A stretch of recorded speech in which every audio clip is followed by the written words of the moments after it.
UPSC और UPPSC के लिए यहाँ पर लगातार करंट अफेयर्स का एक सेगमेंट आप सभी को पढ़ रहे होंगे। लेकिन इस करंट अफेयर्स के सेगमेंट में एक क्वेश्चन जो लगातार पूछा जा रहा है कि करंट अफेयर्स को कैसे याद किया जाए।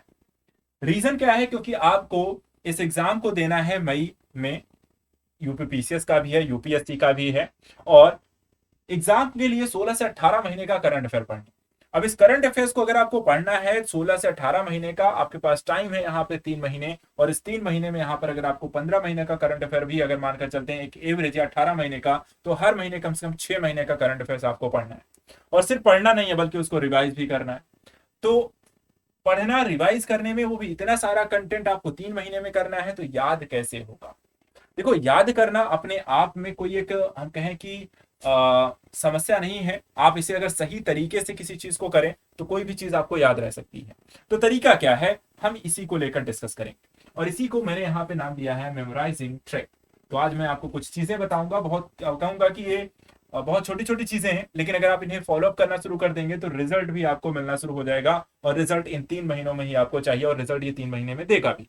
लेकिन हाँ, ये चीजें सिर्फ सुनेंगे तो यहाँ पे रिजल्ट नहीं है, फॉलो करेंगे तभी आपको ये रिजल्ट देगा। तो मैं आपको कुछ चीजें बताने जा रहा हूं। हो सकता है कुछ बच्चे इसे फॉलो करते हो, कुछ लोग नहीं करते हैं, कुछ को इसको अंदाजा नहीं है करना क्या है। तो चलिए आपको मैं बताता हूं कि आपको करना क्या है। ध्यान से सुनना है, और एक नोट ले लीजिए, एक नोटबुक ले लीजिए अपनी, एक पेन ले लीजिए, उसको नोट भी कर लीजिएगा, और इसको जिस वीडियो देखने के बाद इसे तुरंत फॉलो भी करना है। डेली बेसिस पर यहाँ पर मैं आपको बता रहा हूं, डेली बेसिस पर इस पर अगर आप काम करना शुरू करेंगे तो आपको ये रिजल्ट भी देगा। तो करना क्या है, तो चलिए मैं आपको बताता हूं एक एक करके। देखिए यहाँ पे ये करंट अफेयर से रिलेटेड आपको मैं ये की पॉइंट यहाँ पर बताने जा रहा हूं। इन सभी की पॉइंट्स को आप बस ध्यान से मेरे साथ सुनते चलिएगा, और उसके साथ साथ पॉइंट आउट कर लीजिएगा, और पॉइंट आउट करने के साथ साथ इसको फॉलो भी कैसे करना है मैं वो भी आपको बताता चलता हूं। सबसे पहली चीज तो आपको एक आदत डेवलप करनी पड़ेगी, वो है करंट अफेयर्स को पढ़ने की। सबसे पहली चीज, क्योंकि जब किसी चीज की आदत लग जाती है तभी वो काम सबसे बेहतर तरीके से और रेगुलर बेसिस पे हो सकता है।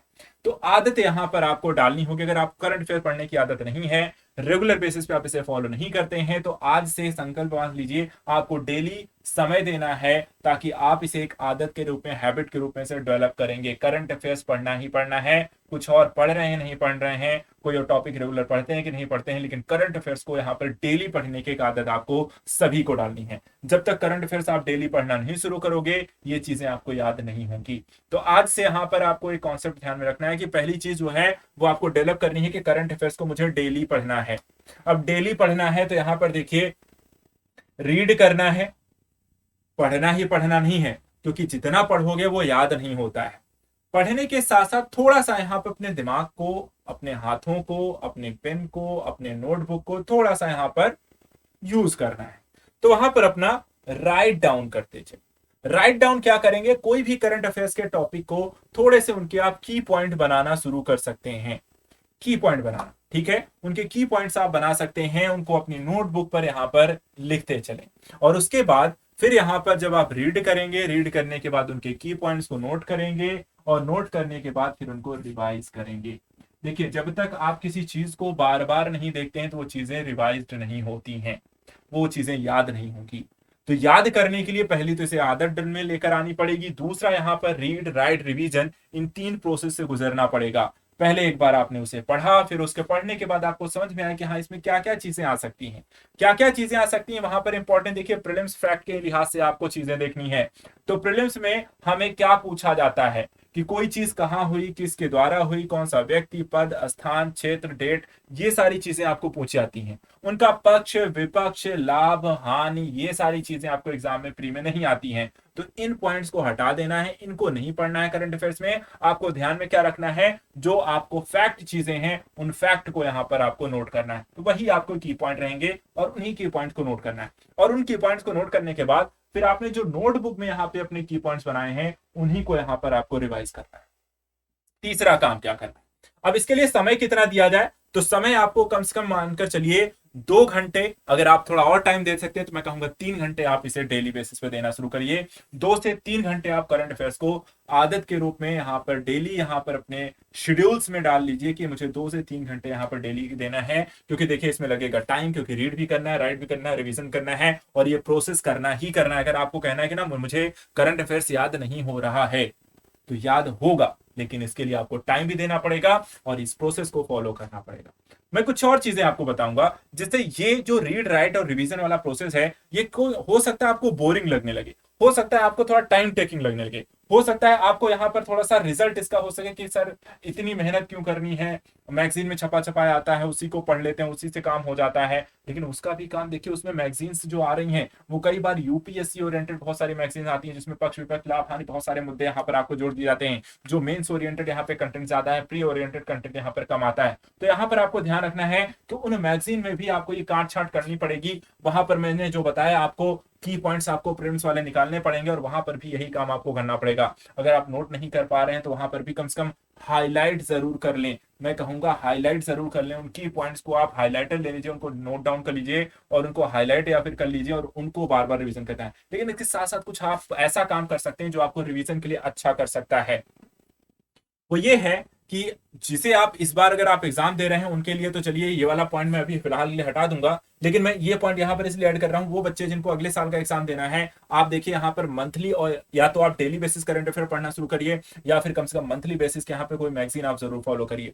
डेली या मंथली, डेली अच्छा पढ़ लेते हो तो न्यूज़पेपर आप फॉलो कर लो, वहां पे आप उसको डेली पढ़ा करो, डेली 2-3 घंटे निकाल लोगे, उनके आर्टिकल्स पढ़िए, इंपॉर्टेंट फैक्ट निकालिए, उनको नोट डाउन करिए। या फिर आप मंथली वहां पर उतना काम नहीं कर पाते हो तो मंथली आप यहाँ पर एक मैगजीन लेकर आइए, उस मंथली मैगजीन से यहाँ पर अपने की पॉइंट्स को नोट करिए जैसे मैंने आपको बताया है। अब इसको थोड़ा सा हम कहते हैं कि इसको और भी बेहतर कैसे बनाया जा सकता है। याद रखने का एक और भी बहुत अच्छा तरीका यहाँ पर देखिए होता क्या है कि आप अकेले एक पढ़ते हैं और एक होता है किसी दूसरे के साथ पढ़ते हैं, अपने दोस्तों के साथ पढ़ते हैं।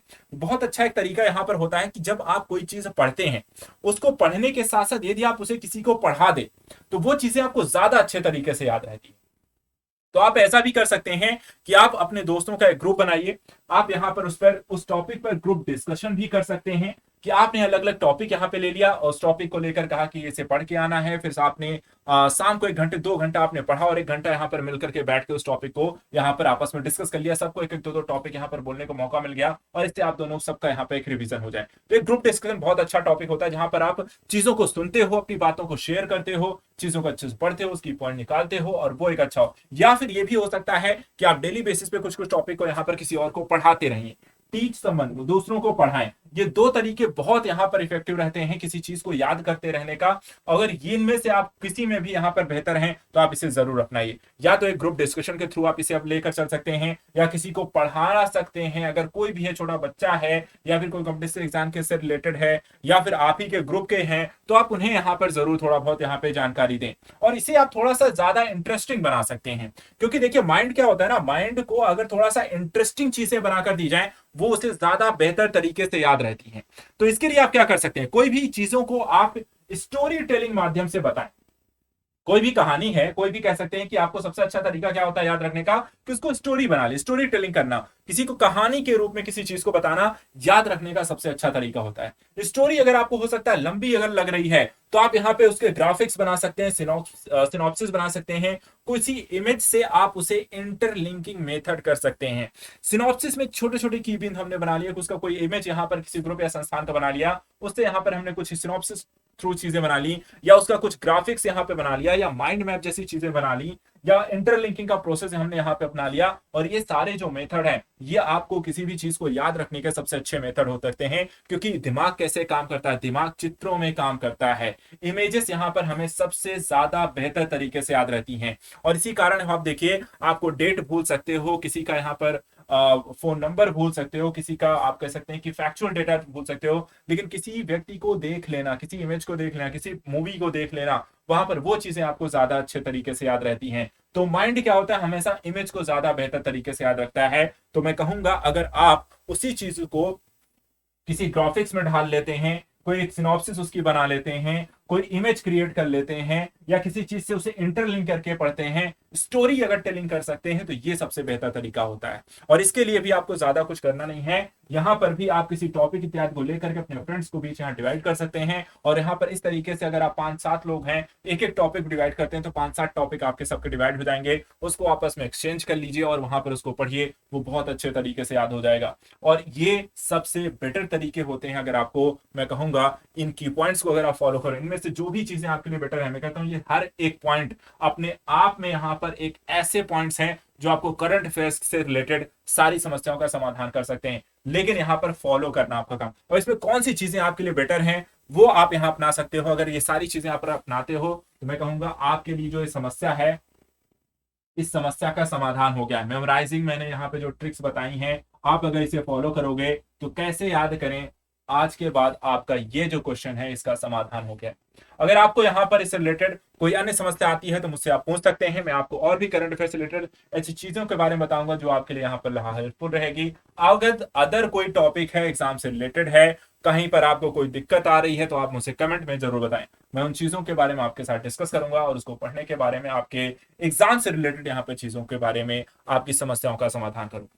तो आज के लिए यहाँ पर इतना ही। आई होप यहाँ पर आपकी क्वेश्चंस का यहाँ पे जवाब मिल गया होगा और आपको पढ़ने के लिए एक बेहतर यहाँ पर तरकीब मिल गई होगी। Thank you so much and good luck.